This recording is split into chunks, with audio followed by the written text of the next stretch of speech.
Hey guys, welcome back to day 10 in our 30-day transformation challenge. And here's a random question for you. When was the last time you climbed a tree? Because today's chapter is all about your imagination. And your imagination is your personal key to infinite power, possibility, and potential. It is by far one of the most powerful muscles that we possess, and it's probably the most misused and most misunderstood. And tragically, about 100 years ago, in the early 1920s, the imagination muscle of the human race really started to get destroyed. And it started to get destroyed with the advent of moving pictures. Because before that, for centuries, we read. And when we read, we were exercising our imagination muscle, because when you read a book, you and I are co-creators. And so when I travel into Middle Earth with J.R.R. Tolkien, he and I are creating orc battles and wizards and warriors and elves and goddesses. And when we sit in a movie theater and are entertained by Peter Jackson, the imagination muscle goes dormant. Nothing is used, nothing happens. And so this is a huge muscle, especially in terms of our transformation challenge, because I'm asking you to create a life that's never existed. I'm asking you to connect with your soul purpose, your truth, your story, and be courageous enough and inventive enough to walk a path that's never been tread before. So this chapter on imagination is huge, and I want to share a great example of how I use my imagination muscle in my life, and as long as I don't fall out of this tree, we should be fine.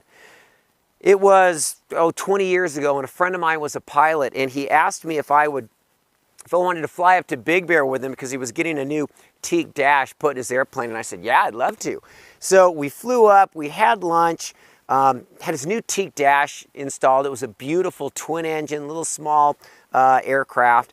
And we were flying home, and I will never forget this. We live in California, and there was kind of a cotton ball bed of clouds over the ocean that's maybe 2,000 feet high, and there was snow in the mountains, and we were flying back, and he asked me if I wanted to take the plane. So I had this death grip on, and he said, no, relax. And we had Vivaldi playing over the headsets, and he said, dance. And so, he let me dance with the plane over this cloud of golden white light cotton balls with the snow in the mountains. And it was one of the most magical experiences I'd ever had. And we landed, and that's it. I had been bitten. I needed to fly. And God, I was newly married, just bought a house, had a brand new business. There's no way I could fly. Didn't have the time, didn't have the money. And I started buying flying magazines, and I would come home every night from work, and I would sit and I would read these magazines, and I could see myself flying, and I could feel that moment, and I could feel that magic that I touched on with my friend.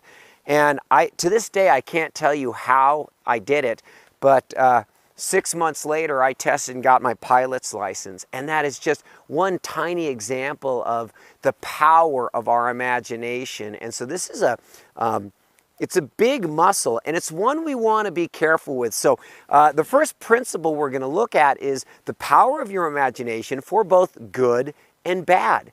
And I want to give you a negative example first. And there's a great old saying that a coward dies 1,000 deaths, a hero only one. And we talked about heroism yesterday. Well, what that means is physiologically, we can't tell the difference between a real and a vividly imagined situation. And so the coward sitting in the foxhole worried about dying is physiologically dying over and over and over again. And you and I have both had similar experiences. There was a time in my life where I'd put a friend of mine in the wrong situation, and this friend was running one of my martial arts centers, and she was a brilliant instructor, but just didn't have the tools and the resources to do what I had asked of her. And the business was not flourishing, and she certainly wasn't flourishing, and I wasn't flourishing, but because she was such a good friend, I didn't, just the thought of letting her go was horrific. And I remember the angst and the pain and the worry and stress that I felt over and over. And then finally we had this conversation, and she was relieved. And she knew that it wasn't the right fit. And my imagination muscle had allowed me to suffer over and over and over again, literally for months. And so that's a negative example of the power of imagination. A positive example of the power of your imagination is planning a trip. I've shared with you that nature is my best friend, my great joy, and I love going on solo backpacking trips, and I have 7 pounds of material that I take with me out into the world, and this 7 pounds keeps me warm, it keeps me safe in any environment. And I love trip planning and taking out the maps and imagining the places that I can go and my mileage and all of these things. And what's so amazing about our imaginations is as I am imagining this beautiful adventure, I'm experiencing this beautiful adventure. And so in this first principle of imagination, we want to be really careful about how we use it, because it really creates a reality right now. So that's the first principle, understanding the power of your imagination. The second principle is learn to own your I ams and be very, very judicious in their use. And I jump on my clients about this all the time, because when you say I am, that's a declarative statement. You are drawing in your power. When you say, I am depressed, or I am weak, or I am no good at doing that, you're using your imagination to make a statement about you, and that statement's going to have an impact. So the reality is, we have all been less than skilled at certain things, but that isn't who we are, and that doesn't define us. So I use my I ams in the best way I can imagine. I am powerful. I have wisdom, I am loving, and I am generous. And so imagine in the morning, and write this in your True North journal. Who do you intend to be? Who are your declarations? And know that the I ams that you imagine become a part of your life story. So the second principle is to really be judicious with your I ams. And then the third idea, the third principle we're going to focus on today is the power of your creative visualization. And in this process that we've been going through, you've been writing out the story of you, and you've been imagining the story of you. And now it's going to be important that you start imagining and feeling that new reality as frequently as possible. As we continue this training, I'm going to talk about 2 births. And everything in the physical world has 2 creations. The first is in terms of an idea. I had an idea about these training videos, and I thought, wouldn't it be incredible if I was able to take these teachings and take these tools, and instead of just sharing them one-on-one with people, share them with 100 or 1,000 or 1,000,000 people. So I had an idea. And that idea has been transformed into these training tapes and these tools. And so the first idea is in that imagining, that powerful creative place. And what I'm doing right now is I'm creating this video. I am imagining 1,000,000 people enjoying it around the world. And I am imagining 1,000,000 members of the Warrior Heart Project and our tribe growing stronger and more powerful. And when I do my creative visualization exercises, I'm feeling the joy, I'm feeling the tribe. I'm allowing my imagination to create a visceral response. And that accelerates the manifestation of our dreams. And so if you understand an exercise, the power of your imagination for good, if you take and use judicious action in terms of I am, and then really get in the habit of creative visualization. So take your daydreams and put them in the context of your life story.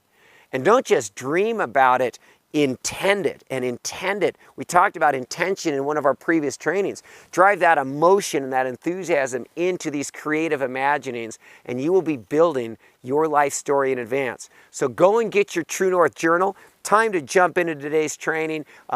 Welcome to my Imaginasium, this forest where I do my creations. And I'll see you in just a minute, so go grab your journals. Okay, welcome back.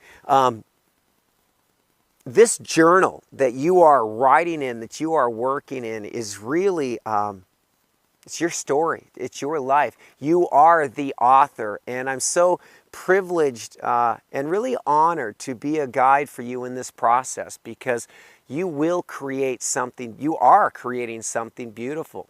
So we have only two homework assignments in the chapter today on imagination. Number one, I want you to arm yourself with an expert.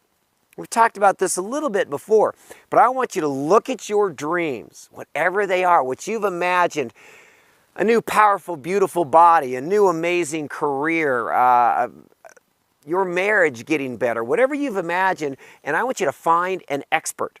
Go online, search that category, and connect immediately. Get the book, get the DVD, go on the blog website, because we need as many coaches as we can that are experts that are going to help us facilitate our dreams. So arm yourself with an expert. That's exercise one. Exercise two. So we've talked about your ATR. 3 hours a week for your body, 3 hours a week for your mind, your emotions, and your spirit. This week for your intellectual or mind ATR, here's what I want you to do. You've selected a skill set. You know there's something that you need to learn to expand your life, make it more beautiful. When you take that hour out to work on that muscle, what I want you to do is I want you to take a few minutes, 2, 3, 4, 5 minutes, and center yourself. Ground, stop, clear. Make sure you're focused. Bring that laser beam in. Then I want you to spend 5, maybe 10 minutes in a creative visualization where you see, feel, and own the mastery of that skill set in advance. And then you go in and spend the rest of the 50 minutes, the 45 minutes, studying, learning, mastering that skill. But we're going to really make it a total training experience. You are centering and focusing yourself. You are doing a creative visualization where you are owning and feeling the results of this knowledge and power in advance. Remember me flying the airplane over and over again? And then you're going to go into the study and mastery of the skill sets you need. So that's it. Our chapter on imagination is a huge one. You're using it every day. This is one of God's greatest gifts to you, because you're creating your story in advance. This is the first birth. And when you crystallize that idea, it's so much easier to take ownership of it and bring it into existence. And so that's it. Training day is over. Go out, get your grade on. I will see you tomorrow as we continue this adventure. I love being on your team. I love the progress. I'll see you tomorrow. Until then, live and love fearlessly and go get your grade on.